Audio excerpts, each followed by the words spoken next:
Welcome to the Athletes in Motion podcast, From Race to Recovery, with your hosts, Tom Riegel and Kenny Bailey.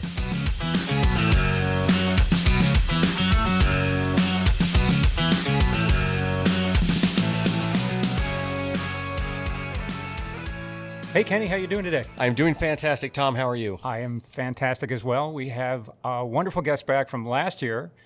First repeat guests on the podcast. Faye Yates and Joe Fleenor. Yes, welcome back. Thank you. Awesome to have you on again.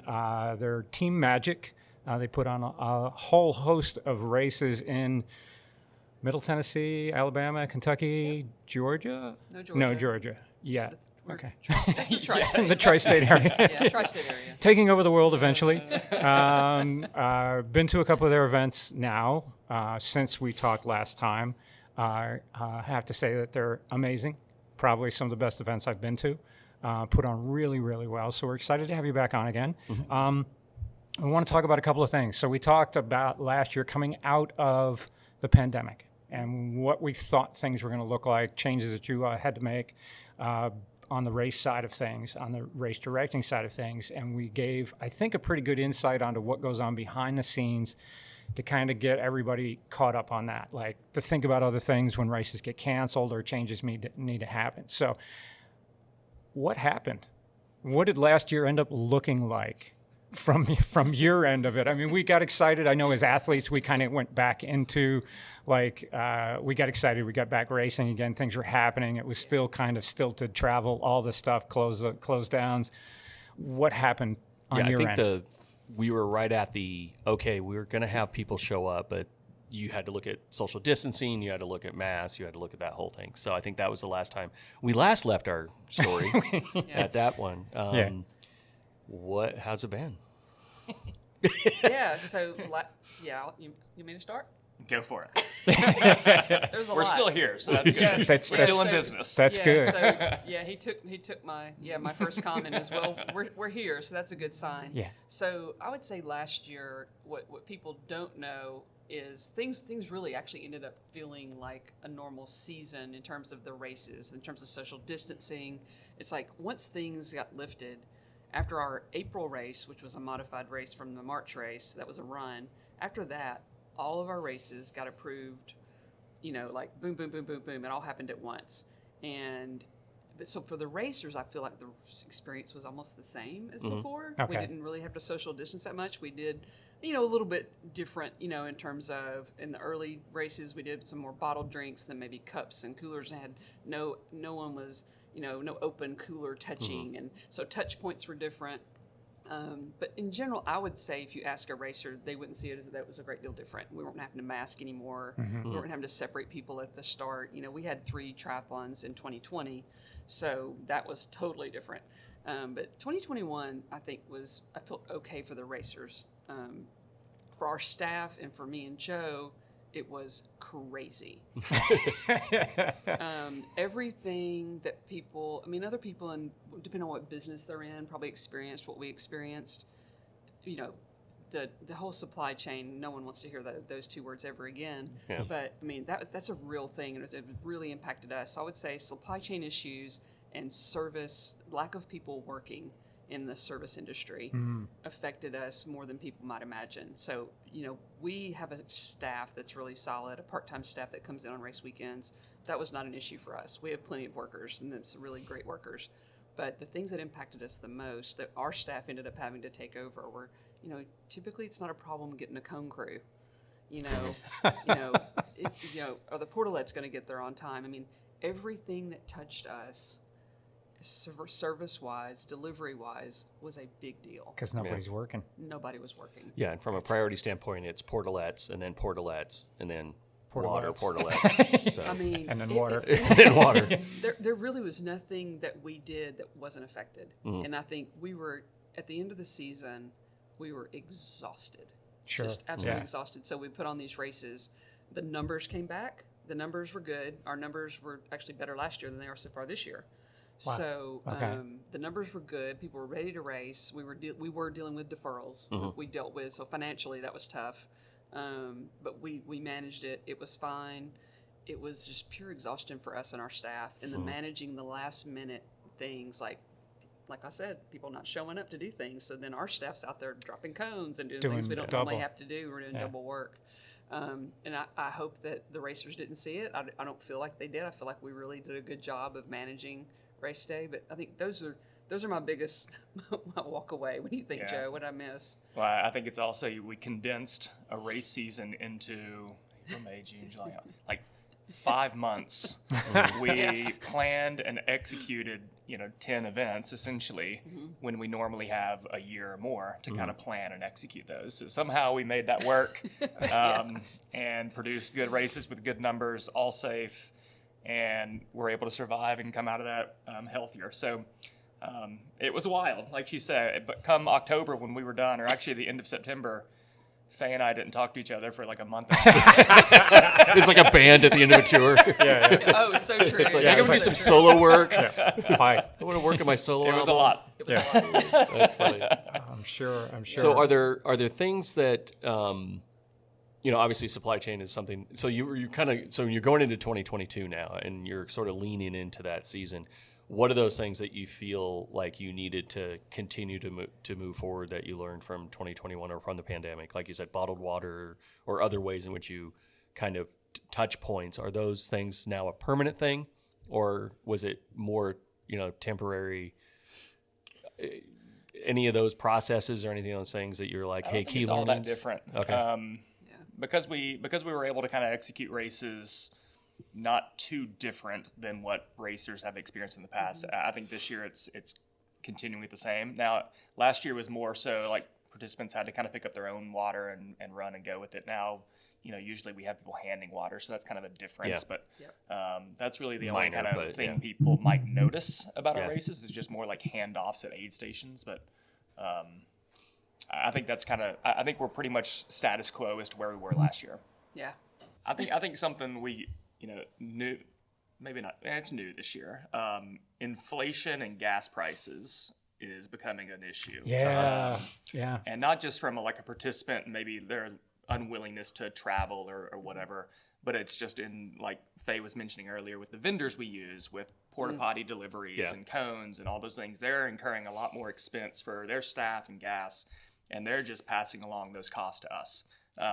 And so our expenses have dramatically increased for executing races, just for standard things you have to have at an event. And so that's a challenge for us in figuring out, is that kind of the new normal? And if so, what does that do for our business? And that's probably the biggest challenge we face this year, is just those built-in costs that our vendors are now passing along to us. Yeah, and it's real. I mean, and it's, like Joe said, it's everything. Yeah. It's shirts, and everybody starts with an apology, and for every single person, I say, you know what? We know. We get it. We get it. It's just got to be passed along. Yeah. And I think where we are is, expenses are up. We feel very fortunate that our races, we do have, our first race, we just had our first triathlon, right? Music City Tri a couple weeks ago, less than 2 weeks ago. Numbers were down from last year, which is unfortunate, and our expenses are up. And we're in downtown Nashville, so you can imagine that's not a good formula. And the same, Chattanooga's down by 100 folks. Yeah. Expenses are up. Yeah. And I think right now Joe and I are just like, we're still going to have a 900 person race in Chattanooga, but missing 100 people. Yeah. And expenses are up. That's a big deal. And it's, I think right now we're just saying, you know what, people still want to come race, and let's try to figure out how we can keep putting on races. Yeah. And that's, Does that require you to kind of make choices on either increasing prices or lessening the things you bring? Like, I mean, at some point it becomes a math problem, right? So you're like, do we provide these? I mean, do you have a Pareto of these services are going to have to, do I not get my Voss water anymore? Now just Fiji. No, this is Fiji. right. I feel like the delivery... Dasani and I quit. I feel like the product that we deliver with all that comes with it is, it's the last the thing you same. touch. We don't change anything on that. They're all going to get the same level of service. We're going to have the same level of staff that comes and assists. We're going to have the same number of safety people. We're going to have the same level of medals and shirts and all that stuff that goes into it. And so we have raised prices a little bit this year, not nearly enough to cover what we're dealing with, but we have had to raise some race prices. We don't want to get too high in that because then you weed out a whole demographic of people for a sport that's already kind of expensive. So we're trying to figure out, I think last year on this podcast, we talked about basic racing. I remember talking about that, and getting back to basic racing. We haven't quite done that. We're still, Team Magic is we feel like we put on the best races around, and there's a lot that goes into that. But I think there is something to, the simplicity of just producing a good quality race without a lot of bells and whistles is still appealing to people. We still like the bells and whistles, and we haven't really cut that. But at some point, who knows what has to come from that. But that's where we are right now. Is we're not cutting anything. We might raise a little bit of our prices here and there, but we're still not accounting for all the expenses we have to deal with. So you can possibly look at, if you want to do that, possibly look at marquee races, right? Your A races, or those places like, doing the Nashville, doing Chattanooga would be, those ones where you can maybe have other races that could be kind of that lower price point, kind of more. We do have, I guess, kind of two levels of race price points currently. And like you mentioned, we don't call it this, but internally it's kind of our signature series. Yeah, I guess that's what I'm thinking. Sure. Our kind of downtown urban races, Nashville, Louisville, Chattanooga, and then Gulf Shores. Those are kind of our four races that have a little bit higher price point because there's just more that goes into those events. And then the other ones have a little bit lower. We call them more of our grassroots races. That doesn't have as much of the police presence and all the built-in costs that come in with that. So some guy named Carl that's with a flag. So. Trying to make that truck to slow down. Where's Carl? Where's Carl? Carl. Yeah. We still bring the same game to those, though. I mean, I think that's the thing that people need to understand is our built-in staff costs and expenses. Yeah. That's not going to change. I mean, because we need those people.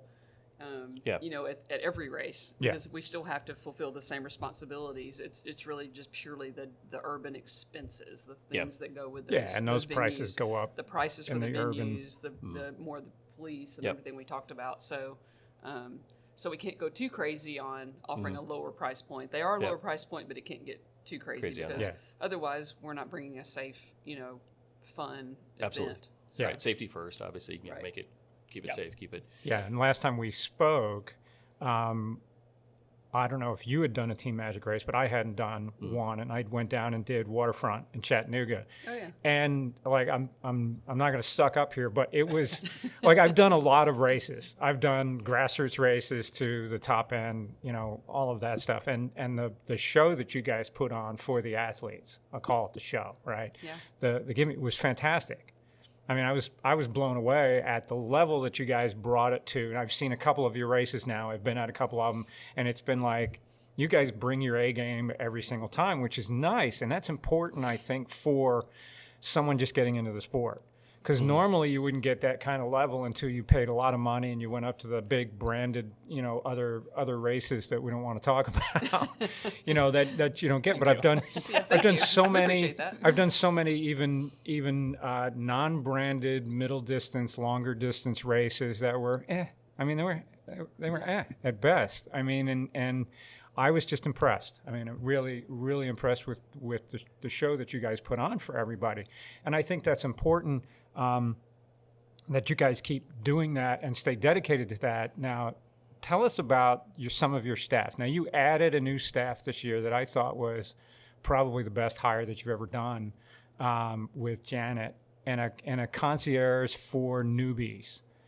Tell us about that role and how that changes the game for someone trying to get into the sport. Let's have Joe talk about that. That was his genius, which it's great. We're both completely happy, and thank you for your nice comments. Yeah, totally. Yeah, so just a little, I'll step back a little bit before we talk about the specific hiring of Janet Byers, but the sport is, there's like a leaking bucket effect to the sport of triathlon where let's just say you get 1,000 people that come to a race, and then the next year you might have 400 of those 1,000 that return to that race, and you got to find another 600 people to fill that void, and it's hard to kind of keep up. And there's a problem with that. We're not doing a very good job with keeping people in the sport and keeping people engaged with our races or the community as a whole. And Faye and I are a race production company. We can't be all things to everybody. We try to put on great, safe races that are fun and competitive that people want to come back to. But we don't have enough tentacles out in the community to keep them engaged and connected to all the different people and resources and clubs and coaches and all the different things that are out there that help them stay in the sport, that ultimately continue to drive us traffic to our races. So the position itself has always been kind of in the back of our minds. It would be great to have something like that, but we never acted on it until we were hiring for new event crew. We were just simply looking for people to come and help us on race weekends and finding good people. And lo and behold, one of the applications we got was a good friend of ours here locally, Jana Byers, who she actually is the one that got me involved in the sport. She was my very first touch point in the sport of triathlon through the club. And when she applied for that job, I told Faye, I was like, Janet would be fantastic. She'd be a great crew person, but let's leverage her more than what that position is. And this concierge position that's always been in the back of our minds kind of came up. It's like, she's already that. She already kind of fills that void, or fills that role that we're looking to do, and let's talk to her about it. So the idea was, have her be that first point of contact for any sort of beginner or newer athlete at our races, essentially handhold them through the process leading up to race day to provide them more details on the course, instructions on, how to set up transition, get connected to a club ideally beforehand so you have a community of people you can race with and have support, and all that. And then after the race, which is the leaky bucket effect, is let's plug that bucket and you be that plug that keeps them engaged. So instead of just letting them race and letting them move on with their day and never talking to them again, unless it's just a marketing email we do to them, have her be a constant point of communication with them to keep them engaged. If they're coming from Louisville, connect them with Louisville clubs and coaches, offer them services. So that's the idea behind that role. And so far, we're early on in that, but we're already seeing tremendous benefits of that. Great. We get, if you saw her at Music City Triathlon, she has her own little tent set up. Yes, good, huh? it was awesome. With all of our collateral and detail about the race and a little example transition set up.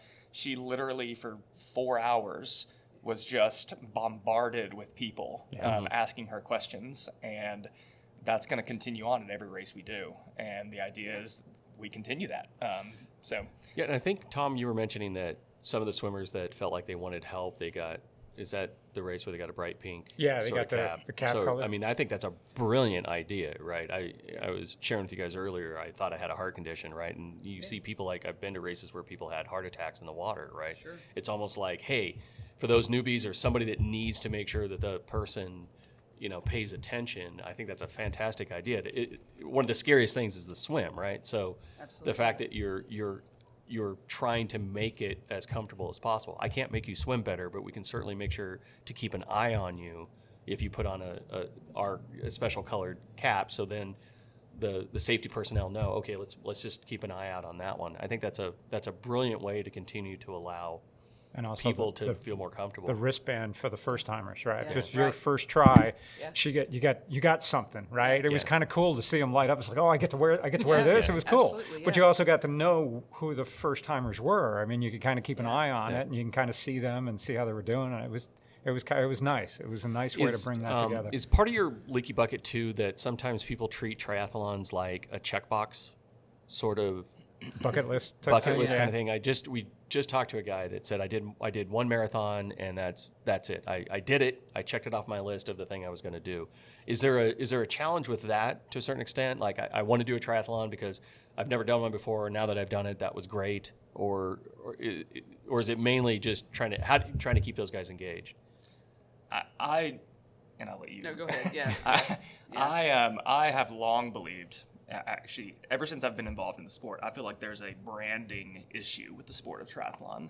And Ironman does a lot of good things for the sport. It puts eyeballs on the sport, but it creates it as this bucket list type of sport mentality. Yeah. It's like you have to be a certain level to even accomplish a triathlon, when we all know that's not the case. There's so many super sprints and Olympics that are manageable for all people, and we just don't do a very good job as a sport promoting that this is what I consider a lifestyle. It should be a lifestyle, lifetime sport versus an achievement sport or like an attainment sport type of thing.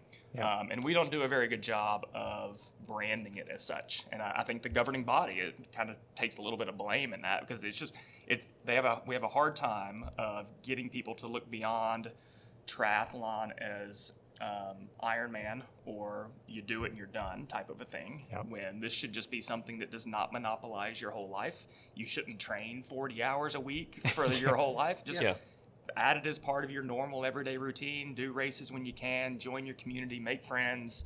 And have it as like you're doing 3 sports. You can spread out your time. You can be healthier. You can not get injured as much. So that's a big thing for me. It's just the branding component of it. Yeah, I mean, it's the branding, and and I think I don't think it's with any ill intent, but it's the entire community. It's USA Triathlon as a governing body. It's the fear of missing out of people that don't have the Ironman brand on their car or their arm or wherever they have it, and and I think coaches are a big play in this, and we may talk about this in the coach podcast. Love you, Tom. Not Tom. He's fantastic. He wasn't even going to say Ironman earlier. I mean, they celebrate in clubs and coaches. Yeah. They celebrate achievement. Yeah. I mean, some of them do a little bit of, and also these people were doing a duathlon this weekend. They don't even say necessarily what the duathlon was, And I think it's that messaging and in celebrating everything. It's not just celebrating that the people are at the top or the people that did a 70.3 or a full distance. It's like celebrate that we're you're out there doing it. Our club is this big, and this many people are racing this weekend, and they're racing all sorts of different levels, and let's do it again. Well, I think there's it's sort of like when somebody has a child and like they're sitting there, with their new baby, and the first thing somebody asks is like, when's the next one coming, right? It's that kind of thing. There's almost this sort of like, oh, you've done a sprint. Okay, when are you going to do an Olympic? Oh, you've done an Olympic. Right. Well, when are you going to do a half? And are you ever, and there's this sort of credibility that you have to do a full, or else you're not a triathlete. You need your street cred.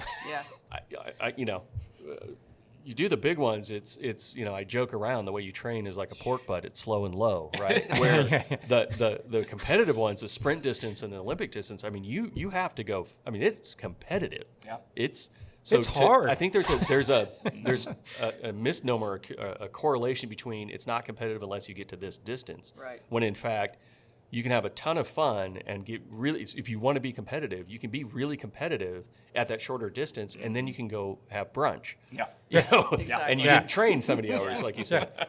Or if you're brand new to something, you can accomplish something that very few people do. That's quite satisfying, just like doing a 10K race or a 5K race, where you get a lot of, just like a 5K, you get people running, 15-minute 5Ks, and people that are doing their first 5K is going to take 40, and both of them are having a great time. I think part of that is also us, I think, as a community of people, to not create this, once you've done A, you wins B, and I do it. I just did it last week, to be honest. So I'm horrible. But yeah, I mean, I think that's one of the challenges. Yeah. Have you seen a change in, not just because of COVID, but has the demographic sort of moved over the last few years, or do you think it's the same? If you were to do a pie chart, back to your point, 40% of them are the ones that come back. Are there, I know during running half marathons, for example, flipped over, I think a few years ago, where it's over 50% women now are doing half marathons. Where do you see that happening with triathlon? Do you see a different set of folks showing up? What does it look like over the years? I think the needle's moved some. It hasn't moved at quite the pace as like that, what you saw with running with women. I think we do see more diversity. I mean, there's definitely more diversity. There's different colors of skin out there now, thank goodness. Yeah. And the women maybe come up a little, but it's not drastic. I mean, it's still a dominant. It's about, I think our numbers are roughly 60-40 men. 60-40, yep. Yeah. And that's been steady for a long, long time. Yeah. Do you, is there enough I know you have to balance sort of cost benefit analysis. Is there enough of a cost benefit to try to do a women's only like triathlon event? Did I step on something? Okay, I'll be back here. We would love to do that. All right, Yeah. this is what we do. We ask the hard questions. It's like 60 minutes, man. It's a passion project for us. Yeah, we want that. Yeah. Yeah, there's that's a demographic of growth for us, and it's honestly it's kind of untapped at this point, and we see other race production companies across the country or clubs that focus on catering more towards females with their events or what they're doing with their deliverables as a club, and that's where the growth is.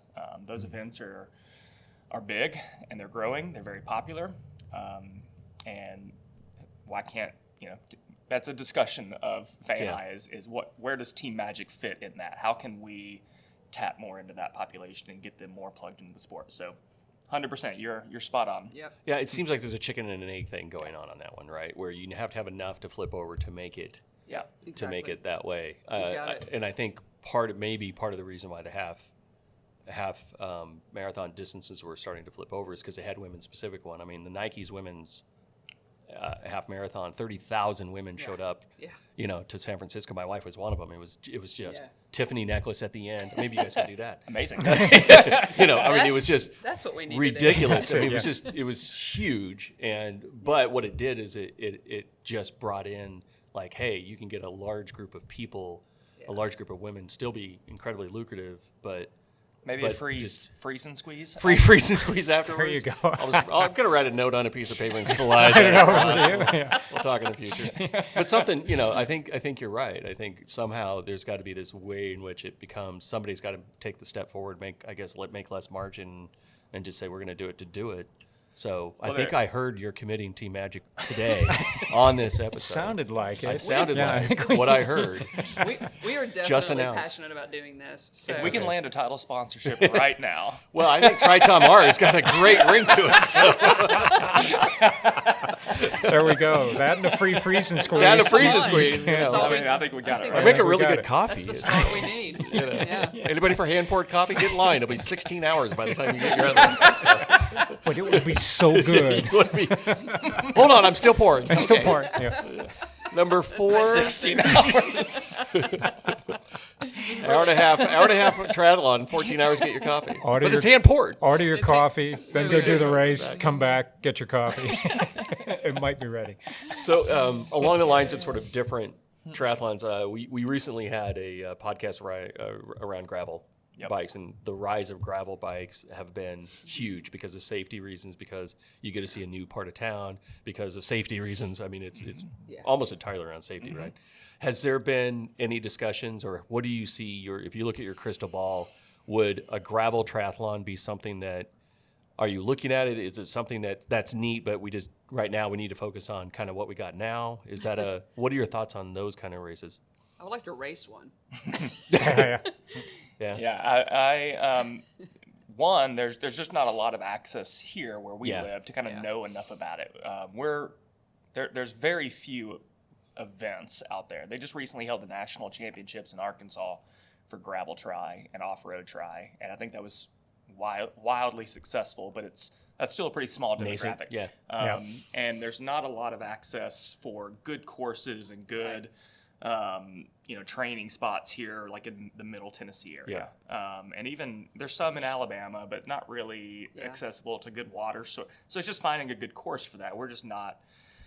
We're not aware of a whole lot of great options for that, and we just haven't actively pursued it at this point. It is a point of conversation because the idea of evolving with multi-sport is critical for us, and if that's the way, we like to pride ourselves on being kind of the front end of things, but at this point we haven't actively pursued it. But we've discussed it. I mean, yeah. So what's the thought process if you were to put on a race someplace? Is there a process that you go through? Like you have to look for the water first. If we can get the water, then we've got a swim area. Now we can add, has it got a good bike route to it or something? So when you put on these races, is there a process for trying to figure out where a good location would be? Oh, yeah. There's all those the obvious factors when they may not be obvious to everyone. To us, they're so obvious. It's like, obviously you have to have the body of water that's a safe body of water, access Safe is key. a transition area. And if we're talking about off road, of course, these are two different things. On road and off road are very different. You have to have it's the bike course and what fits with that. Yeah. But, the things that you have to consider all the way around is event parking, access. So there's lots of water in Middle Tennessee. Yeah. But how many bodies of water, and beautiful bodies of water, but access to everything else you need, access to a safe bike course that's not on a windy 2-lane road, that also has a place for people to park and a transition area. Yeah. When you start talking about gravel, not just mountain bike trails, but we're talking about gravel riding now, and that's not, that's a new thing. The run's usually the easiest part, quite honestly. So if you find the other two components, you can usually make a run work. And then when I say two components, those other components too, because if you don't have a venue, that's good. Transition where people area. can, you've got to have all that. You've got to get all the water. You got to get everything in. Yeah. Well, yeah, hotel exactly. accommodations are got to be relatively near or that kind of thing, right? I would You got to assume. have all of it. And Yeah. I think That's interesting, the unspoken piece on this is a good community partner as well. So we Yeah. want whether it's the city or a convention and visitor bureau or somebody like that to essentially be a partner in our events. And if they're not, we know it's not going to be a long-term success. So it's likely that we do not pursue something that we don't have a key partner with the city or a CVB to help us in that event, because then it might just be a 1 or 2 year event and they can kind of kick us to the curb and it's not worth our time or effort. Yeah, So, they need to commit in on it, and Absolutely. then they sell it year round, Yeah. right? So Exactly. that's where they take care of the marketing when you're not there, or when it's not lead up time. You kind of build into that. yeah. You got it down. Interesting. Yeah. Yeah. So with the upcoming season, right now we're in the middle of a heat wave, which is awesome.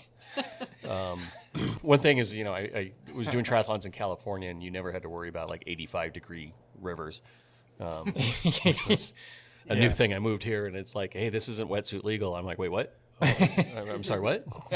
Almost never in this. Yeah. Yeah, I know, right? So as sort of people are showing up to these events, it's getting hotter and hotter, and usually the prime time for these races are kind of at that time. Do you find yourself having to make additional accommodations, or what accommodations do you need to start making when it comes to sort of foul weather? Maybe not just heat, but other stuff as well. Like how much is, I mean, I know the weather affects you a lot, but how much is it sort of where, especially heat related or if lightning related, or what do you have to sort of look out for? Do you need to hire a meteorologist along your staff? Is that the next hire? So, A radar watcher. a radar watcher. Oh, yeah, we're definitely connected to radar watchers at every race, because as the heat builds, that also if there's any moisture out there, which usually there is in the south, where all of our races are, you have that chance of pop up thunderstorms, and those can have wind, which is wind is not our friend. Yeah. Rain is actually better than wind unless it's super damaging, flooding, dangerous rain. Yeah.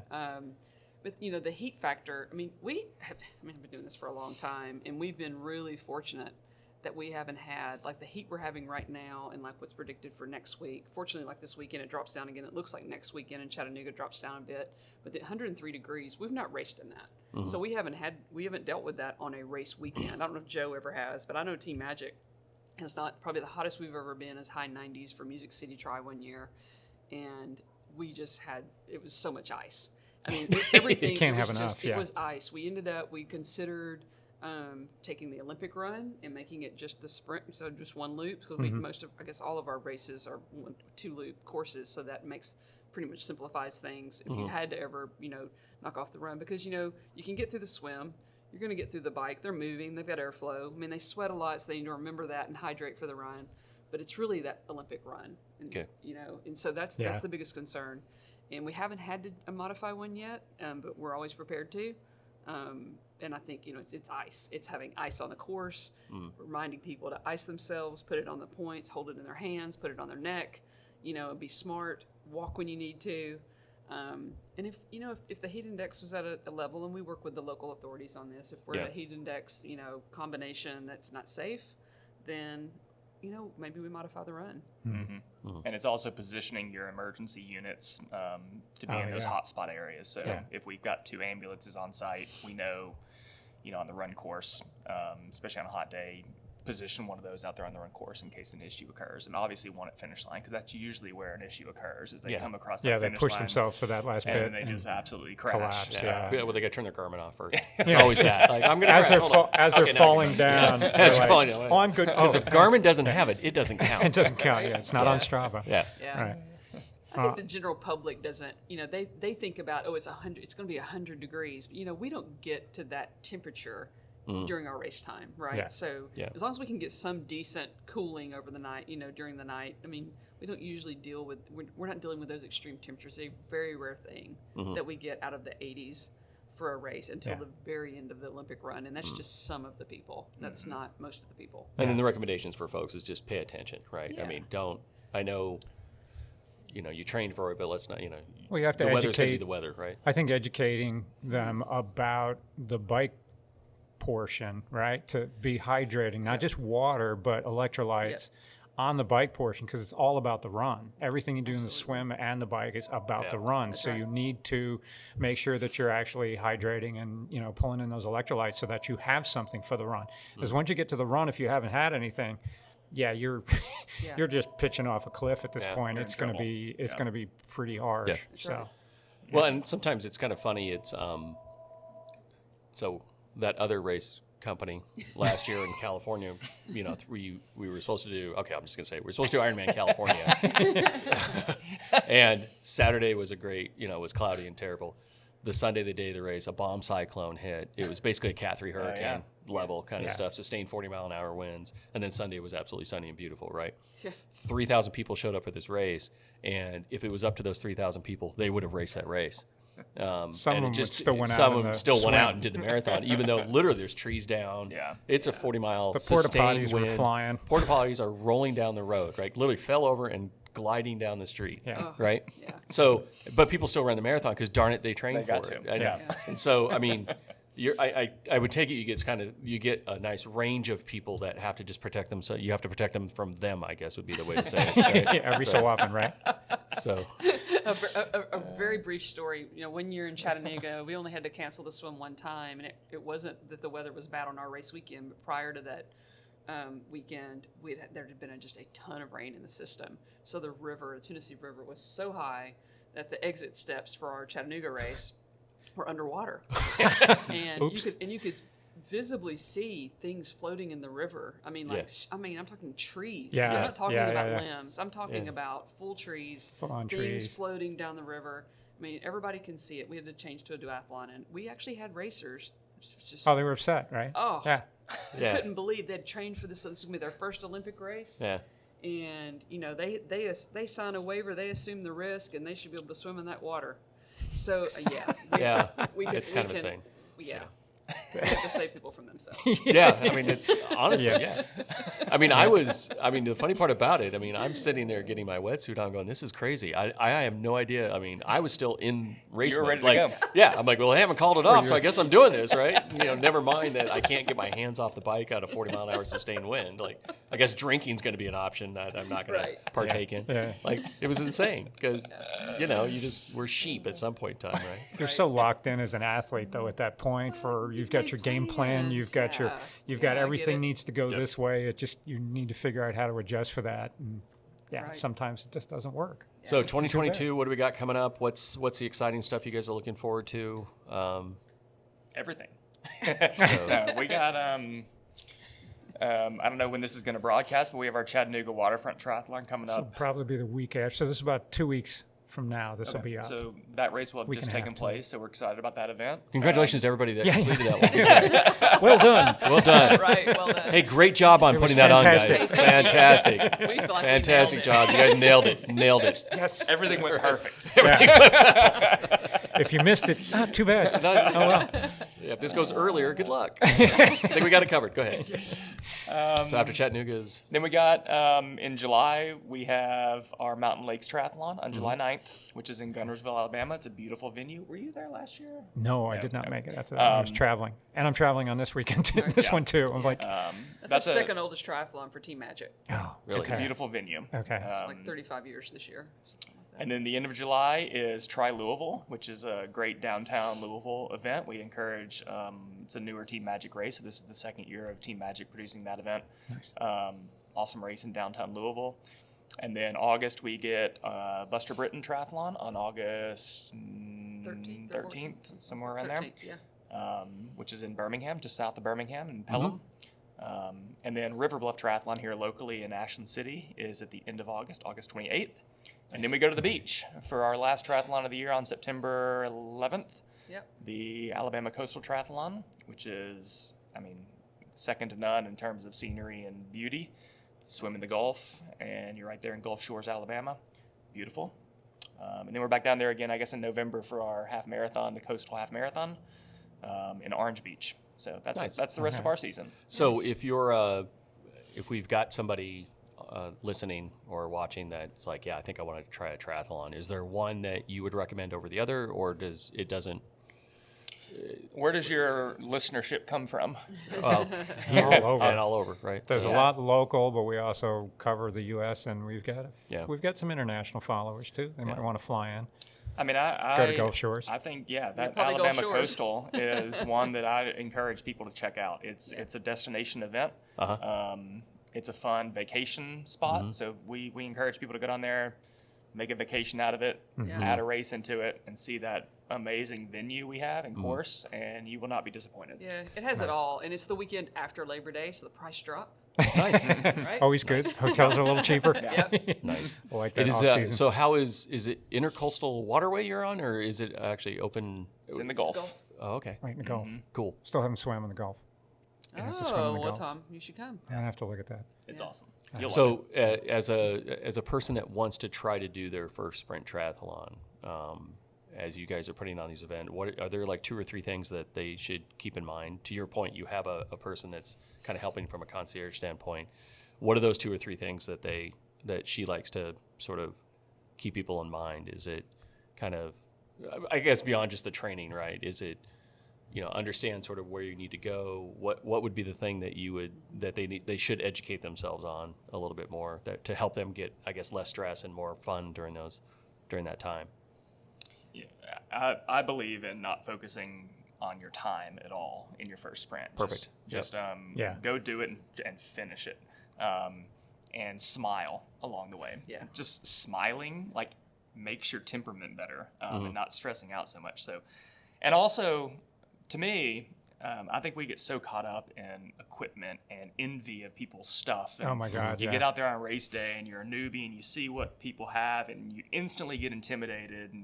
And if you can somehow, go into that knowing what you're about to see is not what you have to have, and being appreciative of what you have and just enjoying the moment and putting a smile on your face and just being grateful that you have the opportunity to go and do what you're doing.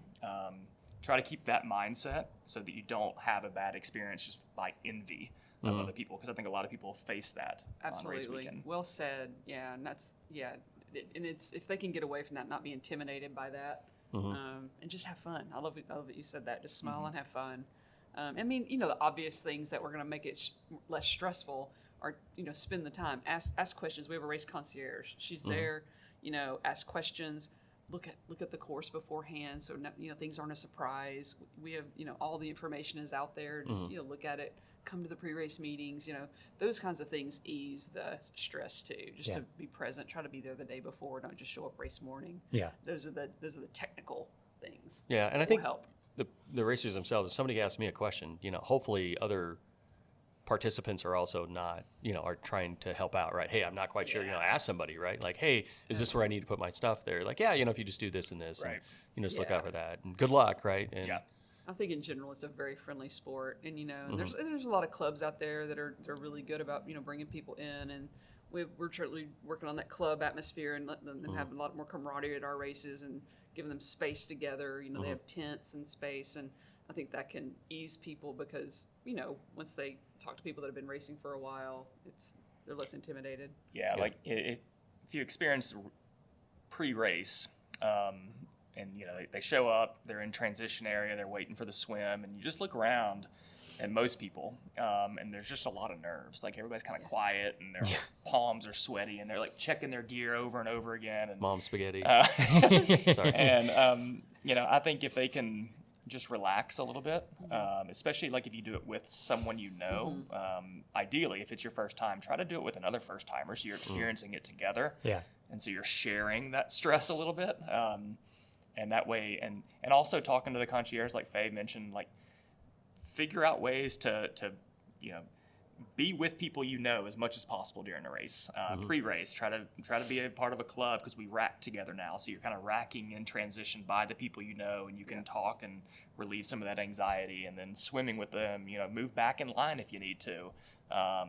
You don't necessarily have to start exactly where you're starting. You can move back and get into a more comfortable position. So we try to make it as comfortable as possible for people. Yeah, and what you mean by that is the slower swimmers. Right. If you're a slower swimmer, they want you to be kind of let the faster ones go first, right? And Right. if you Get feel out like everybody's way. I'm getting nervous. If you don't like where your spot is, Yeah. just kind of move back and Move get into back. a more comfortable position for you. So. Yeah, and sometimes it's not even about the speed, because I think I'm a pretty good swimmer if I would just go to the pool. Yeah, I just don't like to go to the Still, pool. yeah. But but I'm also claustrophobic. So I mean, I still come out middle of the pack in the swim. If I don't swim one time before I go, I'm just lucky that way.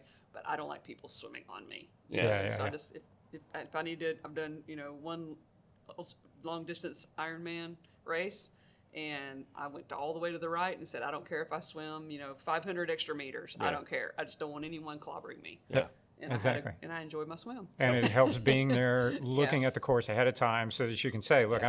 I'm gonna angle out that way." Yeah. Or Yeah. for Music City, if you were closer to the inside, right, you got to a point where you could stand up if you needed to, right, because Absolutely. it's sloped in enough that you could get over there. And there was a couple of athletes that got over there, and they needed to stand up, so they did, caught their breath, and then got back in there and started going again. So you look at the little safety zones, right, for you before the race, and then you're good to go. Yeah, I think the have fun part is, to your point. I mean, you're there to like experience a really cool thing, and it's going to be, you're nervous and you're excited, and you don't know what the end's going to be like. But at You the paid end, to do this. But at the end, it's so awesome, right? You get a really cool medal, Yeah. and you stand in line for your 12 hours for your coffee, and then I'm kidding. There's scientific data about the smiling part. I tell all my athletes, I tell everyone that I run into, is just get out there and smile. Thank a volunteer and smile. And that lifts your mood and your spirit. It takes your mind away from the suffering that you're going through, that you think you're going through, and getting out there. And then it's just more enjoyable that way. I mean, like you get out there and enjoy it. Yeah. If we're not having fun doing it, we're doing it wrong. Yeah. Yeah. That's the key, Agree. right? It's a sport to have fun with. It's a lifestyle that you're gonna embrace and go with. So it's pretty cool. I think that also people focus too much on it's a competitive sport, and there is a competitive element to it, and we'll never get away from that. It is a race. should remain that way. Yes. But people see like where they stack up in their age group, and they're like, "Oh man, I finished 9th out of 10 people. I'm slow or whatever." And I feel like people need to focus more on like their own internal race. So like, try, do your first sprint, get that time, and that's your baseline, and then race against yourself. And don't worry so much about your age group and where you stack up there, but focus more on how you stack up against your best time and do that. So For sure. Cool. Well, thank you so much. It's great to have you both on again. This is, maybe we'll make this a yearly thing, and we can talk about the state of the sport, so to speak, and how we can get more athletes into short course racing and fun racing and lifestyle of triathlon. So thank you so much for being here. Yeah, thank you. Absolutely. Thank we you. also landed a new title sponsor for a women's Yeah, we triathlon. did. Congratulations. And we did. Thank Yeah. you. Shoot. Tom Mark. Fantastic. Brought to you by Tom I'm Mark. going to have to go Excited talk to my about boss and my business partner. I'm sure she'll be all over that. She likes the Tiffany idea, really. She does. Very good. So thank you, everybody, for listening. If you're watching on YouTube, thanks for watching. Subscribe to our channel. Give us some feedback. Give us some ratings. Thumbs up, 5 stars. All of that helps the algorithms and helps gets this out to more people. And we appreciate all your listeners and all your feedback. So thank you so much. Thank you, everyone. And we'll catch you on the next one.